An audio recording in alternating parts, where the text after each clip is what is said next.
નમસ્કાર દર્શક મિત્રો, હું છું વાહિદ મસદ્દી અને આપ નિહાળી રહ્યા છો હમ ટીવી ભરૂચ. હવે નિહાળીએ આજના મુખ્ય સમાચારો. અંકલેશ્વરમાં આવેલા સ્ક્રેપ માર્કેટમાં વારંવાર આગ લાગવાની ઘટના ઘટતી હોય છે, ત્યારે આજે રંગોલી સ્ક્રેપ માર્કેટના ગોદામમાં આગ લાગતા અફરાતફરીનો માહોલ સર્જાયો હતો. અંકલેશ્વરમાં આવેલ રંગોલી સ્ક્રેપ માર્કેટમાં આવેલ ભંગારના ગોદામમાં અચાનક આગ લાગવાની ઘટનાઓ બનવા પામી છે. આગ લાગવાથી પુઠ્ઠા અને પ્લાસ્ટિક બળીને ખાક થતા ધુમાડેના ગોટે ગોટા આકાશમાં દેખાવા લાગ્યા હતા, જેને પગલે આજુબાજુના વિસ્તારમાં અફરાતફરીનો માહોલ સર્જાયો હતો. સદનસીબે ભંગારના ગોદામમાં કોઈ વ્યક્તિ ન હોવાથી જાનહાનિ ટળી હતી.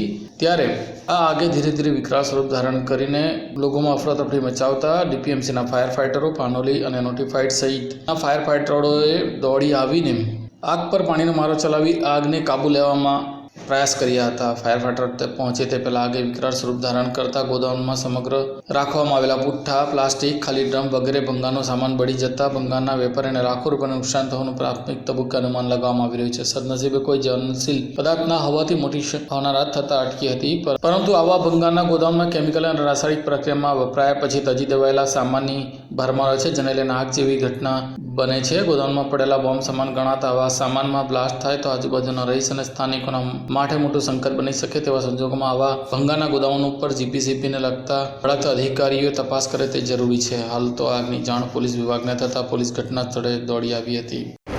અંદાજિત 3 વાગ્યાના આજુબાજુમાં પાનોલી પાસે ભંગારના ગોડાઉનમાં આગ લાગી હતી, નવજીવન હોટલની પાછળ. ત્યારે અમે ત્યાં પહોંચ્યા ત્યારે આગ અને ધુમાડો ખૂબ જ વધારે હતા. તેથી અમે પાનોલી અને નગરપાલિકાના ફાયર સ્ટેશને જાણ કરતા તે લોકોની ગાડીઓ પણ આવી હતી. ટોટલ 5 ગાડીઓ દ્વારા અમે આગને નિયંત્રણ કરવામાં સફળતા મળી છે. પરંતુ આમ જોઈએ તો આ અઠવાડિયામાં લગભગ 3જી ઘટના છે કે જ્યાં ભંગારના ગોડાઉનમાં આગ લાગવાના બનાવો ખૂબ જ વધી રહ્યા છે. જંબુસર તાલુકાના દેવકુઈ ગામ નજીક લગ્ન પ્રસંગમાં જતા પરિવારની ઇકો કાર પલટી જતા 5 લોકોને ઈજા પહોંચી હતી. જંબુસર તાલુકાના દેવકુઈ ગામ પાસે આજે ઇકો કાર પલટી જતા 5 લોકોનો નાની મોટી ઈજા પહોંચી હતી. જોકે કેટલાક લોકોનો આબાદ બચાવ થયો હતો. જંબુસરથી વડોદરા લગ્ન પ્રસંગ જવા માટે કારમાં નીકળ્યા હતા. જંબુસર તાલુકાના મદાફર ગામના પરિવાર જંબુસરથી વડોદરા લગ્ન પ્રસંગે જઈ રહ્યો હતો. તે દરમિયાન જંબુસર તાલુકાના દેવકુઈ ગામ નજીક એકાએક ઇકો ગાડી પલટી ખાઈ જતા તેમાં સવાર તમામ લોકોને નાની મોટી ઈજા પહોંચી હતી. જે ઘટનાની જાણ થતાં જ 108 ઘટના સ્થળે દોડી ગઈ હતી. તમામ 5 થી 6 લોકોને સારવાર અર્થે નજીકની હોસ્પિટલમાં ખસેડવામાં આવ્યા હતા. હું હનીફ રહીમ અમીર રહેવું મદાફરથી વડોદરા લગ્નમાં જતો હતો. અજાણ્યો શખ્સ ગાડી ઉપર નાખી એના પછી મારી ગાડી મેં સાઈડ લેતો હતો.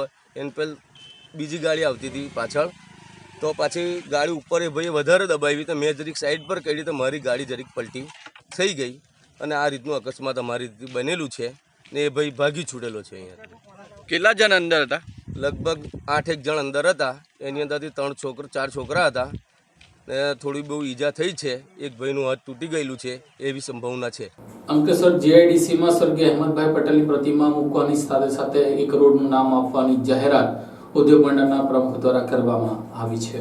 ભરૂચ જિલ્લાના લોકલાડીલા નેતા અને રાષ્ટ્રીય અગ્રણી અને કોંગ્રેસના ખજાનચી એવા સાંસદ સભ્ય અહેમદભાઈ પટેલનું યોગદાન ભરૂચ જિલ્લાના વિકાસમાં સૌથી મોટું રહ્યું છે. ભરૂચ જિલ્લામાં આજે જે ઉદ્યોગો ધમધમી રહ્યા છે તેની પાછળ અહેમદભાઈ પટેલનો સિંહ ફાળો છે. પ્રથમ વખત તેઓ અંકલેશ્વર જીઆઈડીસીને સ્થાપના કરવામાં તેમણે અથાગ પ્રયત્નો કર્યા હતા. અંકલેશ્વર જીઆઈડીસીની સ્થાપના આજથી 25 થી 30 વર્ષ પહેલા થઈ હતી. તેના પાછળ રાષ્ટ્રીય નેતા અહેમદભાઈ પટેલનો સૌથી મોટો સિંહ ફાળો છે. આજે જે ઉદ્યોગો ધમધમી રહ્યા છે અને જે લાખો લોકો આજે રોજી કમાઈ રહ્યા છે તેની પાછળ અહેમદભાઈ પટેલ છે. તો બીજી તરફ દહેજની આઈપીસીએલ સહિતની કંપનીઓ લાવવામાં પણ મોટામાં મોટો ફાળો અહેમદભાઈ પટેલનો છે. અહેમદભાઈ પટેલ દ્વારા અંકલેશ્વરમાં ઉદ્યોગો સ્થાપવા માટે સિંહ ફાળો આપવામાં આવ્યો છે. ત્યારે રાષ્ટ્રીય નેતા અહેમદભાઈ પટેલનું દુઃખદ અવસાન થતાં આ મામલે દરેક વ્યક્તિ દુઃખી છે. ત્યારે અંકલેશ્વર ઉદ્યોગ મંડળના પ્રમુખ રમેશભાઈ ગામાણીએ જણાવ્યું હતું કે અહેમદભાઈ પટેલે અંકલેશ્વર ઔદ્યોગિક વસાહતમાં મુખ્ય સ્થાપનાકાર હતા. તેઓના અથાગ પ્રયત્નોના કારણે જ આજે અંકલેશ્વર ઔદ્યોગિક વસાહત એશિયા અને વિશ્વની આંખમાં વસી છે. અંકલેશ્વર ઔદ્યોગિક વસાહતમાં મરહુમ અહેમદભાઈ પટેલની પ્રતિમા મૂકવાનું નક્કી કરાયું છે. સાથે જ ઔદ્યોગિક વસાહતમાં કોઈ પણ સારા અને ચુનિંદા રસ્તાને તેમનું નામ પણ આપવામાં આવશે.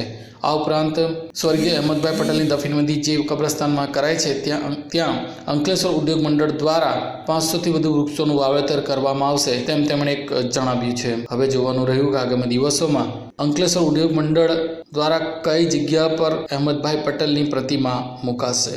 અંકલેશ્વર નગરપાલિકાના સામાન્ય કામદાર દ્વારા ગાયના બચ્ચાને દત્તક લઈને નવજીવન આપ્યું છે અને માનવતા મહેકાવી છે. અંકલેશ્વર શહેરમાં આમ તો રખડતા ઢોરોનો બહુ જ ત્રાસ છે.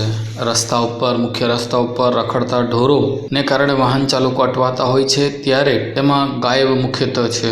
ત્યારે કેટલાક જાગૃત નાગરિકો દ્વારા અને ગૌ પ્રેમીઓ દ્વારા આવા રખડતી ગાયોને તેઓ દ્વારા સહી સલામત લઈને પાંજરાપોર મૂકવામાં આવે છે અથવા તો કોઈકને કોઈક વ્યક્તિને સાચવવા માટે સોંપણી કરવામાં આવે છે. ત્યારે અંકલેશ્વર શહેરમાં આજે ગુજરાત હાઉસિંગ બોર્ડમાં એક ગાયનું મૃત્યુ થયું હતું. જો કે આ ગાય પાસે એક બચ્ચું જન્મેલું હતું, જેને લઈને તેની જાણ જાગૃત નાગરિક વિનોદભાઈને થઈ હતી. વિનોદભાઈ દ્વારા તાત્કાલિક ધોરણે આ અંગે નગરપાલિકામાં કામ કરતા સુરેશભાઈને જાણ કરી હતી. સુરેશભાઈ કે જેઓ નગરપાલિકામાં એક સામાન્ય કર્મચારી છે અને કામદાર છે, તેઓને જાણ થતાં તેઓ ગુજરાત હાઉસિંગ બોર્ડ ખાતે દોડી આવ્યા હતા. તેમણે આ ગાયને વિધિવત રીતે તેનું વિધિ કરીને તેનું દફન વિધિ કરી હતી. જ્યારે ગાયનું બચ્ચું એકલું રહી જતાં સુરેશભાઈ આ ગાયના બચ્ચાને દત્તક લઈ લીધું હતું અને પોતાની જે ગાયો પાડી છે તેની પાસે મૂકી આવ્યા હતા. આમ એક સામાન્ય કામદાર કે જે સુરેશભાઈ છે તેમણે આ ગાયના બચ્ચાને દત્તક લઈને નવું જીવન આપ્યું છે. ત્યારે રખડતી ગાયો અંગે પણ તેમણે ભારે પ્રતિક્રિયા આપી હતી. રખડતા ધ્રોળ અંગે તેમણે ભારે આક્રોશ વ્યક્ત કર્યો હતો. મારું નામ સુરેશ છે. હું અંકલેશ્વર નગરપાલિકામાં 35 વર્ષથી સર્વિસ કરું છું. હવે કંઈ મળેલી ગાય એવું હોય ને તો થર્ડ પર જગ્યા પર ગઈને ઉઠાવી લે. વિનોદભાઈનો ફોન આવે એટલે હું તરત ત્યાં પહોંચી જાઉં છું. આજ રોજ હાઉસિંગ બોર્ડમાં ગાય મરી ઉઠી, તેનું બચ્ચું બી સાથે ઉઠું. એ બચ્ચાનું શું કર્યું? એ બચ્ચાને મેં દત્તક લઈ લીધું ને મારા ગાયો પાસે લઈ ગયો. એની તમામ જવાબદારી જીવે ત્યાં લગીને મારી રહેશે. શું કહેશો, રખડતી જે ગાયો છે તો શું એનો નિકાલ લાવવો જોઈએ તમારા હિસાબે? બધા જ એક એક દત્તક લઈ લે ગાયો પાડવાવાળા, તો આ ગાયો રખડતી બંધ થઈ જાય, ને કચરો ખાવાનું બી બંધ થઈ જાય. અંકલેશ્વરની દુષ્કર્મ પીડિતા બાળાના પરિવારની વહારે પોલીસ કોન્સ્ટેબલ મનીષ મિસ્ત્રીનો પરિવાર આવ્યો છે. અંકલેશ્વર તાલુકાના એક ગામમાં એક નરાધમે 5 વર્ષીય પુત્રીનું અપહરણ કરી તેને શૌચાલયમાં લઈ જઈ તેની સાથે દુષ્કર્મ આચર્યું હતું. ત્યારબાદ પુત્રી રોવા લાગતા નરાધમની માતાએ તેને બાથરૂમમાં જોયો હતો. કટિંગ હાલતમાં તેને જોઈને નરાધમની માતાએ તેના પુત્રને પોલીસને હવાલે કરવા માટે બાળકીના પરિવારજનોને સોંપ્યો હતો. જોકે બાળકીના પરિવારજનો અને તેમના પિતાએ દુષ્કર્મ અંગેની વાત સાંભળીને રોષે ભરાઈ ગયા હતા અને ત્યારબાદ નરાધમ માર માર્યો હતો. નરાધમને મારવામાં આવતા તેને ગંભીર ઇજાઓ પહોંચતા તેને ભરૂચની સિવિલ હોસ્પિટલમાં લઈ જવામાં આવ્યો હતો, જ્યાં તેનું ટૂંકી સારવાર દરમિયાન મોત નીપજ્યું હતું. અંકલેશ્વર પોલીસે તેને હત્યાના ગુના બદલ તેની ધરપકડ કરી હતી. જો કે તેના હત્યાના ગુના બદલ ધરપકડ કરવામાં આવ્યા બાદ સોશિયલ મીડિયા ઉપર બાળકીના પિતાના સમર્થનમાં લોકોએ મુહિમ ચલાવી હતી અને તેમના સમર્થનમાં આવ્યા હતા. જો કે ભરૂચ પોલીસ વિભાગમાં ફરજ બજાવતા એક પોલીસ હેડ કોન્સ્ટેબલ પણ હવે બાળકીના પિતાને ટેકો આપ્યો છે. હત્યાના આરોપમાં ઝડપાયેલા પિતાને નિર્દોષ છોડાવવા અને તેમની આર્થિક પરિસ્થિતિ નબળી હોય તેમને આર્થિક રીતે કોર્ટ કચેરીમાં મદદરૂપ થવા માટે તેઓએ જાહેરાત કરી છે. ભરૂચ પોલીસમાં હેડ કોન્સ્ટેબલ તરીકે ફરજ બજાવતા મનીષ મિસ્ત્રીએ જાહેરાત કરી છે કે અંકલેશ્વરમાં જે 5 વર્ષીય પુત્રી સાથે દુષ્કર્મ આચરનાર યુવાનને શોધીને તેના પિતાએ માર મારતા ગંભીર ઇજાઓના કારણે તેનું મૃત્યુ નીપજ્યું હતું. જોકે ત્યારબાદ અંકલેશ્વર પોલીસે હત્યા કરવાના આરોપસર પુત્રીના પિતાને જેલમાં મોકલી આપવામાં આવ્યા હતા, જેની મદદ પોલીસ હેડ કોન્સ્ટેબલ અને તેના પરિવાર કરશે.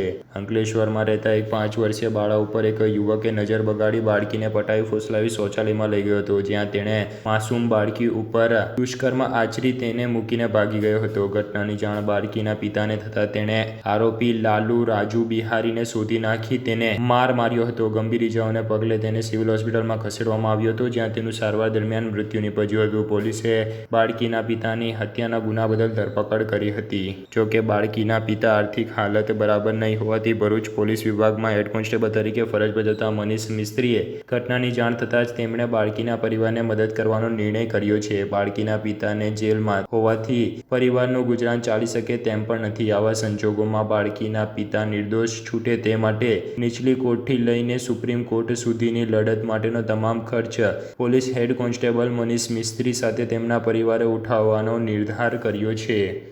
મારી છોકરીને 5 વર્ષની છે, એની જોડે આવું કામ કરેલું છે. એ હજુ ફળિયામાં રમતી હતી અને આવું કર્યું અને કૂતરું ભટાવાના બહાને લઈ ગયો અને આવું કર્યું અને એની બહેન પછી મૂકવા આવી ઘરે કે એ પડી ગઈ. પછી મારી છોકરીએ મને બધું જાતે કીધું કે મમ્મી મારી જોડે આવું કર્યું પેલા લાલુએ. એટલે છોકરી એટલી બધી ગભરાઈ ગઈ અને એટલી બધી રડતી હતી કે એને બે ભાનમાં જતી છોકરી. અને પછી એને કપડાં બી નહીં પહેરેલા હતા. એ છોકરી એ કપડાં બી એને ઊંધું પહેરાવેલી ને નીચે તો કશું જ પહેરાવેલું નહીં હતું. એ છોકરીને એટલી બધી લોહી લહાન હતી છોકરી. પછી એને બોલાવીને અમે પહેલાં તો મારેલો છે, અમે ફળિયાવાળાએ બધા થઈને મારેલો જ છે ને પછી બૈરાએ જ મારેલો છે અમે બધાએ. ને અમારી ઘરની પરિસ્થિતિ બી બહુ ખરાબ છે અને પછી મારા પતિને બી જેલમાં પૂરી દીધા છે. હવે જેમ બને તેમ એને છોડાવવાનો છે, પણ અમારા ઘરની હાલત એટલી ખરાબ છે કે એટલા બધા ગરીબ છે, અમે નથી કોઈ કમાવાવાળું, એની પર જ અમારું ગુજરાન ચાલે છે. વિજય મારો છોકરો છે, એની નાની છોકરી છે. એ છોકરીને આવું ઘટના બની. અમે ઘરવાળા બધા પરિવાર દુઃખી છે. મારો છોકરો કમાઈને અમને ખવડાવે છે. 9 જણનું અમારા ઘરમાં પરિવાર છે. એ છોકરો અમારો મોભી છે. એ છોકરો બધું કરે તે ઘરમાં કરવું. અમને કોઈને કંઈ સમજ પડતી નથી. જેમ બને તેમ મારો છોકરો જેલમાંથી વહેલો આવી જાય એટલી અમારે મદદ જોઈએ. હાલમાં 2-3 દિવસ અગાઉ અંકલેશ્વર શહેરમાં એક 5 વર્ષની કુમળી વયની બાળકી ઉપર કોઈ નરાધામ દ્વારા દુષ્કર્મ કરવામાં આવેલ. આ દુઃખદ ઘટનાના તુરંત બાદ બાળકીના પિતા દ્વારા નરાધમને સજા કરવામાં આવેલ, મારવામાં આવેલ અને એ દરમિયાનમાં એની હત્યા થયેલ. આ બનાવ ન્યૂઝપેપર દ્વારા જાણવા મળતા મને અને મારે પરિવારને એક વિચાર આવ્યો કે ચલો આપણે આ જે બાળકીના પિતા છે એની મદદ કરવી જોઈએ. પહેલાં તો અમે પૂછવામાં આવ્યું કે આ બાળકીના પિતા ખરેખર આર્થિક રીતના સક્ષમ છે કે કેમ. તો અમને જાણવા મળ્યું કે તેઓની આર્થિક સ્થિતિ ખૂબ ખરાબ છે.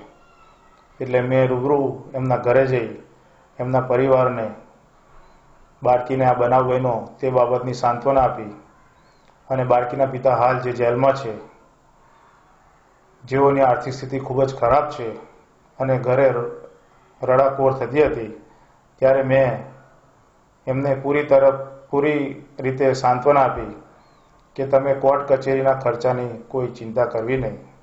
બાળકીના પિતાને અહીંની નીચલી કોર્ટથી લઈને વડી કોર્ટથી લઈને સુપ્રીમ કોર્ટ સુધીની તમામ ખર્ચાની જવાબદારી હું લઈ લઉં છું. તમારે કોઈ ચિંતા કરવાની જરૂર છે નહીં.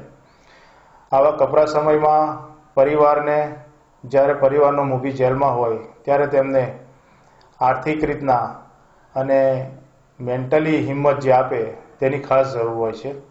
તે હેતુસર મેં આ જવાબદારી લીધી છે. અને કહેવત છે કે ઈંટનો જવાબ પથ્થરથી આપવાનો હોય છે. તો આ કહેવત બાળકીના પિતાએ સાર્થક કરી દીધી છે. મારે આગળ આવીને આ સેવા કરવાનું કારણ માત્ર એટલું છે કે મને જોઈને ફરીવાર કોઈ આ ઘટના બને કે અન્ય કોઈ દુઃખદ ઘટના બને તો બીજા કોઈ સક્ષમ લોકો અને સમાજના અન્ય સેવાભાવી લોકો આવા બનાવમાં આગળ આવે. અને જો સમાજના અન્ય લોકોને આવી રીતના બીજા લોકો પણ આગળ આવે તો આપણા સમાજમાં એનો ઘણો સારો પ્રભાવ પડી શકે છે. અને મીડિયાના માધ્યમથી કહેવાનું માત્ર કારણ એટલું જ છે કે મીડિયાના માધ્યમથી કહેવાથી ઘરે ઘર સુધી આ વાત ફેલાય. અને આવી જ રીતના જો સમાજના અન્ય લોકો પણ આવી દુઃખદ ઘટનામાં આગળ આવે તો એ બહુ સારી વાત છે. એટલા માટે જ હું આ મીડિયાના દ્વારા સમાજના તમામ લોકોને અપીલ કરું છું. અને તમામ પરિવારના એમના જે બાળકીના પરિવાર સાથે અમારા તમામની સંવેદના છે. અને આવી કોઈ પણ ઘટના ભવિષ્યમાં બને તો સમાજના લોકોએ માત્ર પેપર વાંચીને બેસી રહેવું જોઈએ નહીં. આપણી જે પણ મદદ થાય તે પરિવારને કરવી જોઈએ. એ સમય એમને ખૂબ જરૂર હોય છે આપણી. જે લોકો ખરેખર આર્થિક રીતે સદ્ધર નથી ને બહુ ખરેખર એમની પરિસ્થિતિ આર્થિક રીતના નબળી છે તો એને આપણે આપણી રીતના જે પણ થઈ શકે તે મદદ કરવી જોઈએ એવું મારું માનવું છે. ભરૂચની શિવ સાંઈ ચેરિટેબલ ટ્રસ્ટ દ્વારા રક્તદાન શિબિરનું આયોજન કરવામાં આવ્યું હતું.